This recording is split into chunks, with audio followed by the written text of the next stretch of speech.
हम इस पर डिस्कस करेंगे कि इसकी प्राइस क्या है, हमारा कौन सा फार्मर, किस कैटेगरी का फार्मर इस बिजनेस में आ सकता है या अपने फार्म के लिए इसे बाय कर सकता है। बिस्मिल्लाहिर्रहमानिर्रहीम, वेलकम बैक अगेन। पाकिस्तान भर के डेयरी फार्मर और पाकिस्तान भर के किसान भाइयों को यासिर और जमान का सलाम। आज की इस वीडियो में हम डिस्कस करने के लिए जा रहे हैं अपने साइलेज बेलर को, जो कि अब तक पाकिस्तान का सबसे एडवांस और सबसे ज़्यादा मकबूल साइलेज बेलर, जिसकी आप ऑलरेडी वीडियोस हमारे यूट्यूब चैनल पर भी देख चुके हैं। आए बात करते हैं साइलेज बेलर के बारे में। अस्सलाम वालेकुम जमान। वालेकुम अस्सलाम। जमान कैसे हैं आप? खैरियत से? अल्हम्दुलिल्लाह। आज हम लोगों ने जो टॉपिक रेस किया है वो साइलेज बेलर है। साइलेज बेलर मशीन हमारे पास पाकिस्तान में इस्तेमाल होने वाली सबसे इम्पॉर्टेंट मशीन है, जो भी आदमी डेयरी के सेगमेंट से या डेयरी के बिजनेस से मुंसलिक है।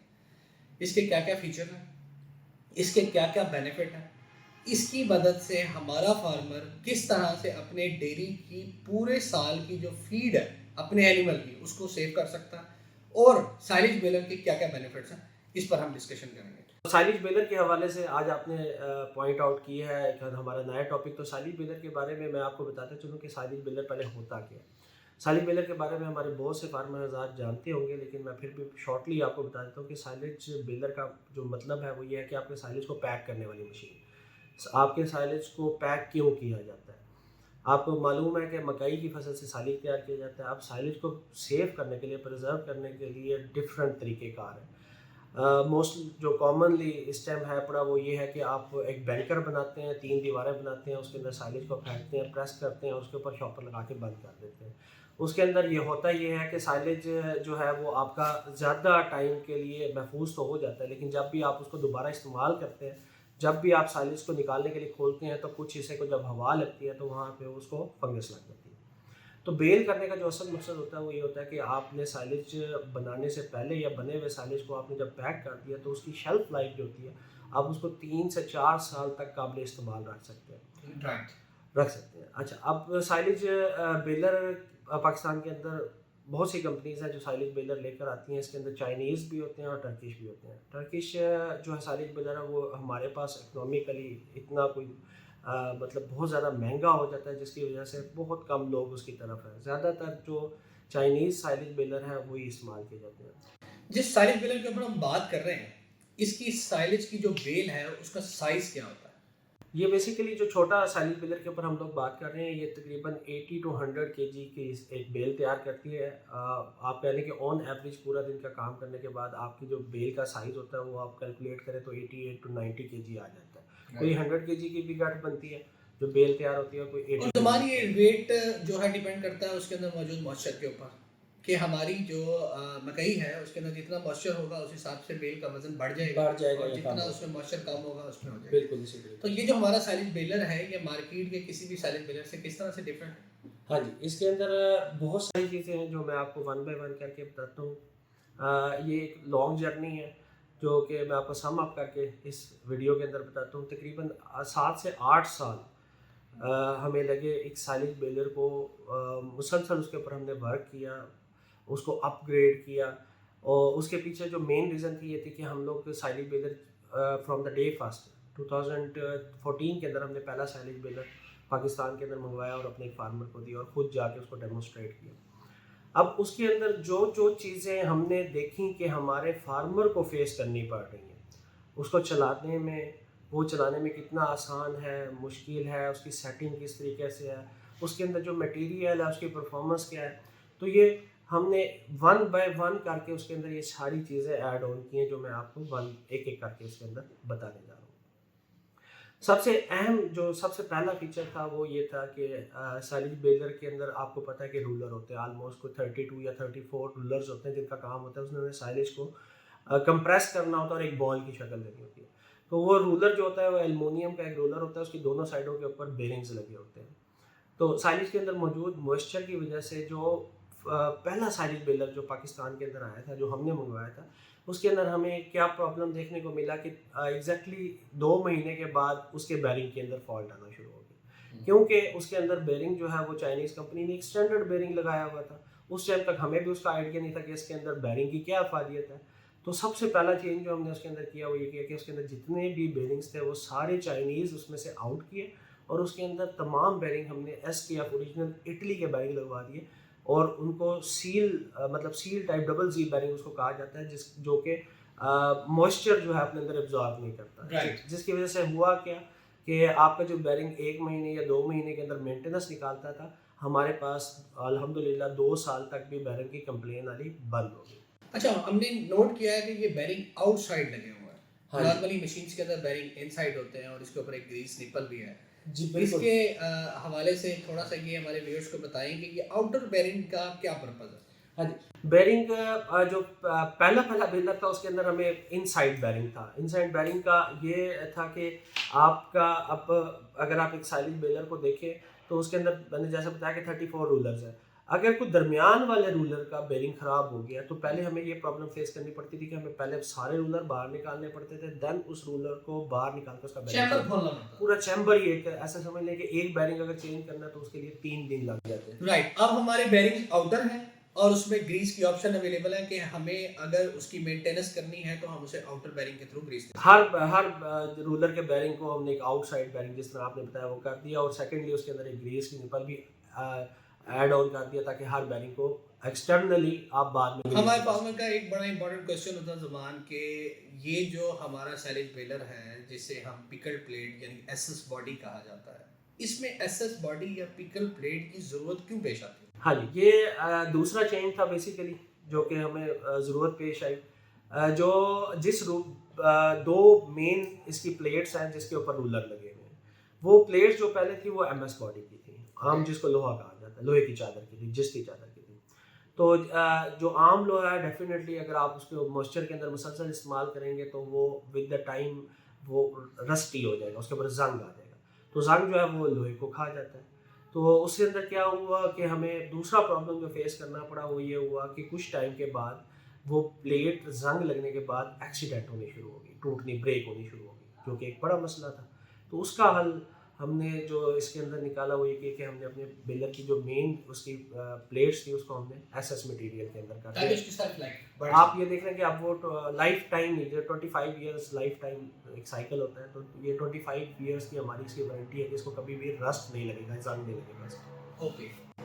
नॉर्मली होता भी यूँ है कि जब भी कोई फार्मर साइलेज बेलर को यूज़ करता है, ये बेसिकली सीजनल प्रोडक्ट है। 3 महीने बाद हमारी मकई की क्रॉप आती है और उसके बाद हमारा जो बेलर है वो 3 मंथ्स के लिए बिल्कुल बंद पड़ा रहता है, जिसको वेयर हाउस के अंदर या अपनी किसी भी जगह के ऊपर फार्मर रख देता है। तो उसके लिए भी ये सबसे ज़्यादा इंपॉर्टेंट है कि इसको जंग नहीं लगेगा। नेक्स्ट थिंग हम इसमें बात करते हैं कि इसका दिमाग क्या है। हम अक्सर इस पे डिस्कशन करते हैं कि ये फुली ऑटोमेटिक है और इसका दिमाग बहुत स्मार्ट है, तो इसके बारे में ज़रा बताएं। हाँ, ये क्योंकि ये मशीन जो है ये फुल ऑटोमेटिक का है। फुल ऑटोमेटिक से मुराद इसके अंदर क्या है कि आपने जस्ट इसको प्लग ऑन किया, इलेक्ट्रिसिटी की सप्लाई दी और बटन प्रेस कर दिया। अब इसने साइलेज इसके ऊपर आपने इसकी कन्वेयर के ऊपर डालना है मैनुअली लेबर के ज़रिए, और उसके बाद जितने भी प्रोसेस हैं 5 से 6 प्रोसेस हैं वो इसने कंप्लीट करके एंड बेल को रैप करने के बाद नीचे उतारने तक सारा जो भी फंक्शन है वो इसने खुद इटसेल्फ परफॉर्म करना है, इसलिए इसको फुल ऑटोमेटिक साइलेज बेलर कहा जाता है। तो इसका जो पैनल है वो भी चाइनीज़। हाँ जी, जो स्टार्ट के अंदर था वो इसके अंदर जो प्योर चाइनीज़ पैनल था और पैनल के अंदर इसके बहुत सारी चीज़ें हैं जो कि डेफिनेटली ये सारा ऑटोमेटिक प्रोसेस है, उसको कोई ना कोई चीज़ पीछे एक इलेक्ट्रॉनिकली कमांड दे रही है, तो वो 1 बाय 1 हर चीज़ उसके अंदर टाइमिंग है कि कन्वेयर बेल्ट कितनी देर चलनी है, अंदर चैम्बर फुल हो गया तो उसके लिए अलार्म आना है, उसके बाद उसके ऊपर एक नेट का रोल लगना है ताकि वो बॉल अंदर जो बनी है वो जब बाहर निकले तो वो खुल ना जाए, उसकी एक टाइमिंग है।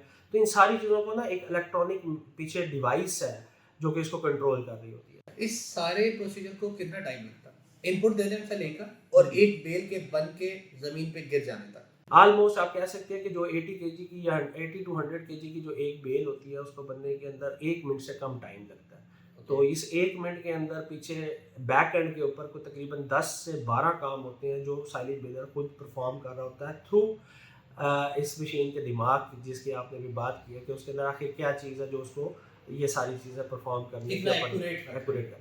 तो इसके अंदर जो पहले मेन इसकी जो PLC और इसके जो कंट्रोलर्स थे इसके अंदर वो प्योर वर्जन जो थे वो चाइनीज़ थे। अभी भी कुछ कंपनीज़ हैं जो चाइनीज़ ही सिस्टम उसके अंदर लगवा के मंगवा रही हैं जो कि चिंट और अदर देन किसी और ब्रांड के उसके अंदर लगे हुए थे। हमने इसके अंदर तीसरा मेजर चेंज जो किया वो ये किया कि इसके अंदर एक साइंटिस्ट का दिमाग फिट कर दिया। वो हमने कैसे किया? वो हमने इसका जितना भी पीएलसी, इसका कंट्रोलर, ईच एंड एवरीथिंग हमने इसके अंदर ओरिजिनल सीमेंस बाय जर्मनी वो हमने इसके अंदर इंस्टॉल किया। उसका मैं आपको छोटा सा एक मिसाल देता हूँ कि हम लोग जब चाइनीज़ पैनल के साथ मशीन मंगवा रहे थे तो हमारे अपने ऑपरेटर जो कि चाइनीज़ कंपनीज से ट्रेंड थे, जिसको चाइनीज़ ने ट्रेंड किया था, उनको भी सेटल डाउन करने के अंदर उसकी सेटिंग को इन लाइन करने के लिए पूरा 4 से 5 घंटे लग जाते थे। तो अगर आप यहीं पे हमने ये चीज़ सोची कि ये तो हमारे ट्रेंड स्टाफ है जिसको इतना टाइम लग जाता है कि अगर कस्टमर को इसकी सेटिंग आउट हो जाती है तो सेटिंग करनी पड़ जाएगी, तो वो तो बेचारा कर ही नहीं पाएगा। तो हमने उसका सोल्यूशन ये निकाला कि इसको इतना एक एक्यूरेट एक पीछे एक कंट्रोलर दे दिया जाए जो खुद आसानी से रीसेट हो सके, और नॉट इवन हमारे मतलब ट्रेन स्टाफ बल्कि कस्टमर भी करना चाहे तो वो उसको विद इन अ सेकंड्स अपने दोबारा कैलिब्रेशंस के बना सकते नमान, हम लोग साइलेज की प्रोसेसिंग को फास्ट करने के लिए इसमें इनएक्यूरेट डालते हैं। क्या हमारे साइलेज बिलर में ये ऑप्शन भी अवेलेबल है कि ड्यूरिंग द प्रोसीजर हम उसमें इनएक्यूरेट भी ऐड कर सकते हैं, या कोई शीरा या कोई ऐसी चीज़ जिसकी वजह से हमारी प्रोसेसिंग फास्ट हो जाए, जो एक प्रोसीजर है साइलेज बनाने का, तो उसके लिए क्या हेल्पफुल साबित हो सकता है? आपने बात की इनएक्यूलेंट की। इनएक्यूलेंट एक बैक्टीरियल फॉर्म है अपना, जिसका काम ये है कि आप साइलेज जो भी आप मकई को क्रश करते हैं, क्रश करने के बाद जब भी आप उसको डंप करते हैं या बेल करते हैं तो उसका अंदर उसको जो उसकी फर्मेंटेशन होनी है, जो बैक्टीरियल फर्मेंटेशन उसका एक टाइम है, वो राउंड अबाउट 35 to 40 डेज़ का होता है। तो इनएक्यूलेंट का काम ये होता है कि वो उसको मैक्सिमम 1 वीक या 10 दिन के अंदर वो सारी फर्मेंटेशन को रैपिडली फास्ट वे से उसके अंदर परफॉर्म करवा के और साइलेज को रेडी फॉर यूज़ कर देता है। तो अब उसके लिए क्या तरीका था कि फार्मर इनएक्यूलेंट एक महंगा मटेरियल है, इंपोर्टेड आता है, तो वो बाहर से मैनुअली किसी मशीनों से उसके ऊपर स्प्रे किया जाता था।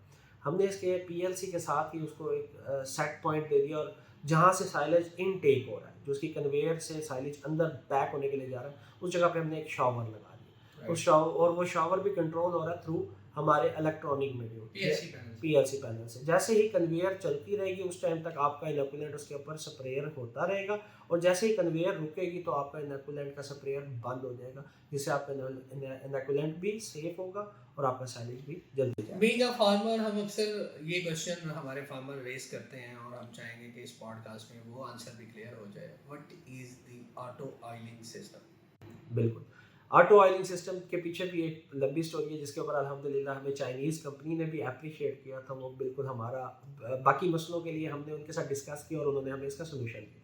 जो ये ऑटो ऑयलिंग का सिस्टम था, ये हमारा अपना मतलब हम सोच थी जो कि हमने उनके साथ शेयर की, और जिसके ऊपर चाइनीज़ ने भी हमें इसके ऊपर बहुत अच्छा अप्रिशिएट किया।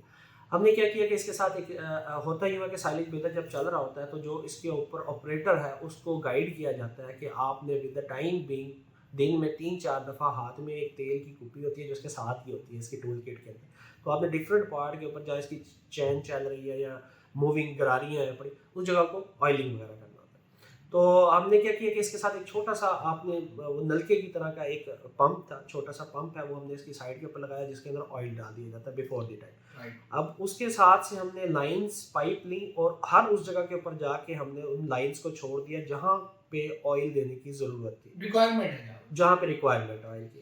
हमने खुद देखा, क्योंकि हम कस्टमर को जब साइलेज बेलर देते हैं तो उसके साथ पीछे हमारी टीम जाती है, तो फार्मर जो ऑपरेटर है वो भूल जाता है कि जी मैंने यहाँ पे ऑयल देना था। तो एटलीस्ट वो इतना ज़रूर कर सकता है कि उस पंप को सामने लगाया हुआ है कि वो 1 घंटे या 2 घंटे के बाद उस पंप को एक दफ़ा पुश करेगा, उसका हैंडल है, तो ऑयल जिस जगह पे जाना तो वो ऑटोमेटिकली वहाँ पे पहुँच जाएगा। इसको सेल्फ ऑयलिंग सिस्टम बेसिकली हम एक और इम्पोर्टेंट चीज़ है जो हमारी इस वक्त हम आगे इसकी रैपिंग फिल्म के ऊपर भी बात करते हैं, उससे पहले इम्पोर्टेंट है कि हम बेलर को क्लियर कर लें इसी टॉपिक के अंदर। जहाँ पे हमारी रैपिंग फिल्म लगती है उसके साथ हमने एक एडिशनल शॉक दिया हुआ है, उस शॉक का क्या पर्पस? हाँ जी, वो जो आपकी रैपिंग फिल्म है, रैपिंग फिल्म का एक रूल होता है। जैसे आपको मैं मिसाल देता हूँ, आपने कभी एक टेप देखी होगी जो बॉल के ऊपर नीटों की टेप लपेटी जाती थी जब क्रिकेट खेलते थे किसी दौर के अंदर। तो जब वो टेप कम रह जाती है तो उसकी ग्रिप जो है उस बॉल के ऊपर वो कम होती जाती थी। तो सेम यही प्रॉब्लम हमें यहाँ पे फेस करना पड़ रहा था कि जो रैपिंग फिल्म जब पूरी है तब तक तो उसकी एक गिरफ्त होती थी आपकी साइलेज की बेल के ऊपर। जैसे ही वो आधी होती थी या आप कहने के ख़त्म होने के करीब होती थी तो उसकी गिरफ्त जो है वो बॉल की जो आपका साइलेज की बेल है उसके ऊपर कम हो जाती।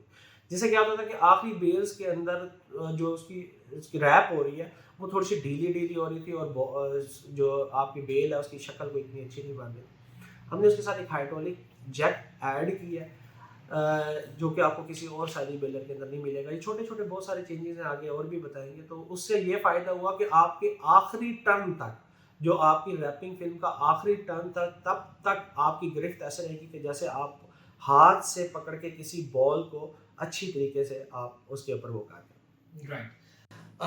इसके बाद मुझे ये बताएं कि इसके अंदर सिर्फ साइलेज बेलर ही होता है या इसका जो पावर सोर्स है वो हमें एडिशनल लेना पड़ता है? ये पूरा जो मैकेनिज्म है इसमें क्या क्या चीज़ें इन्वॉल्व है? एक सेट जब कोई फार्मर हमसे साइलेज बेलर का बाय करने आता है उसमें क्या क्या चीज़ें शामिल हैं? इसके अंदर जैसे बेसिकली ये पूरे ऑटोमेटिक साइलेज बेलर को चलाने के लिए ना इसके अंदर 3 से 4 इलेक्ट्रिक मोटर्स होती हैं जो परफॉर्म कर रही होती हैं। ओके। अगर सबसे पहली मोटर की बात करें तो वो इसकी मेन चैम्बर की मोटर जो सबसे हैवी ड्यूटी होती है वो तकरीबन आलमोस्ट आप कह लें कि 10 किलोवाट की वो मोटर होती है। उसके बाद इसके अंदर एक छोटी मोटर लगी होती है जो कन्वेयर को ड्राइव दे रही होती है। फिर एक छोटी मोटर है जो कि आगे चैम्बर जहाँ पे आपका साइलेज पैक हो रहा है उस जगह पे ड्राइव देती है।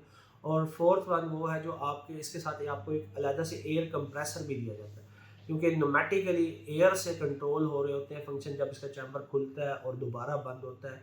और जो आपका वो पार्ट है जहाँ पे आपकी रैपिंग हो रही है उसने बेल को नीचे उतारना है तो वो सारी चीज़ें एयर पंप के थ्रू कंट्रोल हो रही होती हैं जिसके साथ एयर कंप्रेसर मतलब इसमें जितने जैक्स लगे हुए हैं उनको जो प्रेशर बन रहा है वो हमारे कंप्रेसर की वजह से एग्जैक्टली एयर कंट्रोल हो रहा था जिसको नॉर्मली मार्केट के जैक्स से ज़्यादा हमारे साइलेज बेलर में जैक्स क्यों? उसकी रीज़न यही है कि कम से कम प्रॉब्लम है फार्मर को। आप देखेंगे कुछ आम जो चाइनीज़ बेलर है पड़े उसके अंदर उन्होंने 2 जैक जिस जगह पे लगाए हुए हैं वहाँ हमने 4 लगाए हुए हैं, जिस जगह 1 है वहाँ हमने 2 लगाए हुए हैं।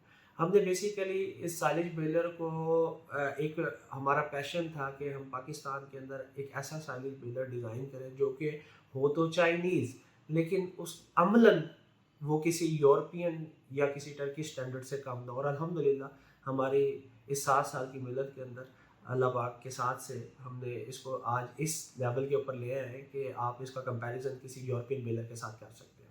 ओके। ज़मान ये बताएं कि इसको पावर कौन सी रिक्वायर्ड है? इलेक्ट्रिक पावर से ये चलेगा? ये सिंगल फेज में भी अवेलेबल होता है या हम सिर्फ 3 फेज की ऑप्शन ही अपने फार्मर को दे सकते हैं? नहीं या सर इसके अंदर क्योंकि हैवी मोटर्स है इसको तकरीबन आलमोस्ट सारा लोड मिला के 15 किलोवाट इसका लोड बन जाता है। तो 15 किलोवाट के अंदर पॉसिबल नहीं है कि हम इसके अंदर सिंगल फेज सोर्स दें। सिंगल फेज ना देने की बिहाइंड एक और रीज़न भी है। एक तो जब बड़ी मोटर होती है वो 3 फेज के ऊपर ही सही चलती है और सिंगल फेज के अंदर एक जो सबसे बड़ा इशू ये आएगा वो ये आएगा कि उनकी जो पावर कंजप्शन है वो बढ़ जाएगी।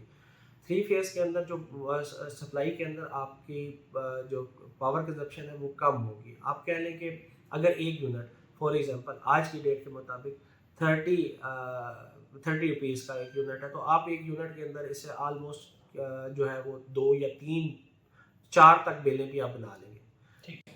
हम इस चीज़ के ऊपर डिस्कस करना बहुत ज़्यादा इम्पोर्टेंट है from the start to end. हमारा एक बेल बनने पर एक्सपेंस क्या आता है? इलेक्ट्रिसिटी, लेबर कॉस्ट, हमारी मटेरियल कॉस्ट और हम उसमें अपने बेलर की मेंटेनेंस कॉस्ट को भी ऐड करते हैं। इन चारों चीज़ों को मिलाकर एक बेल हमें कितनी कॉस्ट देती है, हमें उसके ऊपर एक्सपेंस हमारा क्या है? ये मैं उन लोगों के लिए क्वेश्चन करने जा रहा हूँ जो हम नेक्स्ट अभी डिस्कस करेंगे कि आया कोई इसको बाय करके बिजनेस कैसे कर सकता है, ये उसके लिए बेनिफिशियल कैसे, तो वो अपना कारोबार कैसे बना सकता है एक मूवेबल दुकान को लेते हुए। देखिए जी ये जो साइलेज बेलर का अभी तक पाकिस्तान के अंदर जो कॉन्सेप्ट है ना वो ये है कि जिन लोगों ने डेयरी फार्म बनाया हुआ है और उनकी अपनी ही कंजप्शन है तो वो उनकी फर्स्ट प्रायोरिटी ये होती है कि हमें बेलर ना बाय करना पड़े और हम डंप करके ही खिलाते हैं। बेलर की तरफ मोस्टली लोग हो जाते हैं, हालांकि ऐसा नहीं होना चाहिए क्योंकि मैंने आपको पहले बताया कि डंप हुए हुए मटेरियल जो आपका साइलेज होगा उसके अंदर थेफ्ट होने के चांस भी है, वो चोरी होगा, आप उसका कोई ऑडिट नहीं कर सकते। सेकेंडली उसके अंदर फंगस भी लग जाती है। आप कह लेंगे अगर आपका फॉर एग्जांपल अगर 1000 मन साइलेज आपने एक बंकर के अंदर बंद किया है तो आप उसे किसी सूरत भी 60% से ज़्यादा नहीं इस्तेमाल कर पाएंगे। 40% वो या ख़राब हो जाएगा या वो चोरी हो जाएगा या कुछ भी मामला हो जाएंगे। तो बेलर लेना इसलिए ज़रूरी है कि आपके पास ऑडिट होगा कि मेरे नंबर्स ऑफ बेल 4000 बेल्स बनी थी, डेली मेरी 5 बेल्स की कंजप्शन है, तो मेरे पास इतनी बेल बची हुई है। आपको ये आइडिया है। ठीक है, मैकेनाइज तरीके से बिल्कुल, काम करने वाले mechanized। फार्मर को साइलेज बेलर लेना बहुत ज़्यादा ज़रूरी है। बिल्कुल ऐसे ही। अब हम इस बात पे आ जाते हैं कि कोई आदमी इसको रेंटल बेसिस पे चलाकर, क्योंकि ये 2 एकड़ या 4 एकड़ या 5 एकड़ वाला फार्मर कभी भी आपसे या मुझसे बेलर परचेज करने नहीं आएगा, लेकिन इस तरह का फार्मर मार्केट में अवेलेबल है जिसके पास 10 एनिमल है, 15 एनिमल्स हैं और वो उस एनिमल को भी फीड खिलाना चाहता है। मकई के टाइम पे तो उसको वो खुराक मिल जाती है, तूड़ी के टाइम पे उसे तूड़ी मिल जाती है, बट एक टाइम ऐसा आता है जब उसके पास ये खाने को खुराक नहीं होती, खास तौर पे सर्दियों में। वो इसको बाय करता है मार्केट से, आउटसोर्स करता है। तो हमारे से बहुत से ऐसे फार्मर्स हैं जो इसको बिजनेस पॉइंट ऑफ व्यू से लेना चाहते हैं। तो क्या बिजनेस पॉइंट ऑफ व्यू पे इस बेलर को लिया जा सकता है? 110% पूरी दुनिया के अंदर साइलेज का एक बहुत अच्छा बिजनेस है जिसको लोग करके और बड़ा फ़ायदा उठा रहे हैं। पाकिस्तान के अंदर भी एक बहुत बड़ी कम्युनिटी है जो कि जो ज़िम्मेदार तबका ही आप कह लें, जिनके पास अपनी लैंड्स हैं बड़ी, तो उन्होंने अपने इर्द गिर्द के अंदर, जिस तरह आपने बताया कि 5-10 एनिमल का जो फार्म है बड़ा, वो ना ही साइलेज बना पाता है ना ही इतनी महंगी मशीनरी परचेज कर पाता है। तो उसने अल्टीमेटली साइलेज बाहर से बाय करना ही करना है। और जिस ज़ाहिरी बात है, बाय करना है तो साइलेज एक ऐसी चीज़ है जिसको हवा लगेगी तो ख़राब हो जाएगा, तो वो इन शेप ऑफ बेल ही हमेशा साइलेज सेल आउट होता है। तो अब ये बहुत अच्छा बेनिफिशियल बिजनेस है अपना, जिसकी अपनी लैंड है पड़ी और जिसकी मशीनरी अपनी है, वो एक तो वो खुद साइलेज बनाकर बेच सकता है और अच्छा बिजनेस रन कर सकता है। और सेकेंडली वो कई लोग ऐसे हैं जो साइलेज बेलर ख़रीदते नहीं हैं लेकिन वो आउटसोर्स कर लेते हैं कि मैंने 50 एकड़ मैंने मकई लगाई है और मेरा फार्म है, मैं अभी साइलेज बेलर बाय नहीं करना चाहता, मैं किसी से आउटसोर्स करके किराए के ऊपर भी लोग बेलर चलाते हैं। आपने एक बात की थी कि इसके ऊपर A to Z एक्सपेंस कितना होता है। ये हर कस्टमर का, हर फार्मर का सबसे पहला क्वेश्चन यही होता है कि डेफिनेटली उन्होंने पहले ये देखना है कि यार मुझे मकई की वो रेट निकाल लेते हैं कि बीज कॉस्ट क्या बढ़ रही है, कॉस्ट निकालने के लिए उनको इंतहाई ज़रूरी है कि उनको पता हो कि हमारी एक बेल के ऊपर क्या एक्सपेंस हो रहा है। तो वो उसके अंदर 3 से 4 चीज़ें हैं बड़ी। सबसे पहले आपकी बिजली है, सेकंड थिंग इसका पैकिंग मटेरियल है, थर्ड थिंग आपकी लेबर कॉस्ट है। तो बिजली का मैंने आपको आइडिया दे दिया कि 1 यूनिट के अंदर 4 से 5 बेलें आपकी बन जानी है बड़ी आसानी से, आप वो कैलकुलेट कर सकते हैं। सेकंड थिंग आपकी पैकिंग मटेरियल, जो कि एक अहम सेगमेंट है। जिसका पैकिंग मटेरियल है वो आप कह लें कि आज के दिन के मुताबिक, अगर मैं बात करूँ तो आज के दिन के मुताबिक packing material, electricity and labour cost, ये तीनों चीज़ें मिला के आपको तकरीबन almost 55 to 60 rupees per month आपका साइलेज के ऊपर एक्सपेंस, आप यूँ कह लें कि ₹1.5 पर केजी, ₹1.50 आपका 1 केजी के ऊपर ऑलमोस्ट इसका एक्सपेंस आ जाता है बशमूल ये तीनों चीज़ें।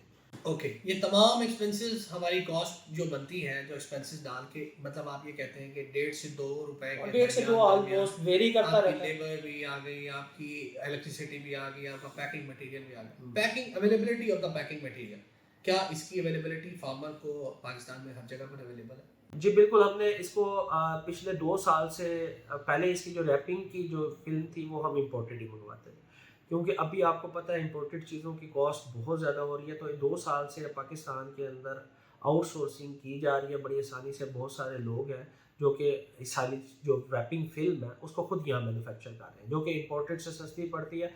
शुरू में ये हुआ कि वो उन्होंने उस बिल्कुल एग्जैक्टली कैलिबर की वो नहीं तैयार किया मटेरियल, लेकिन अब उन्होंने इसको एग्जैक्टली उसी थिकनेस के अंदर, ये बेसिकली 24-25 माइक्रोन होती है जो इसकी शीट होती है, उसकी थिकनेस होती है।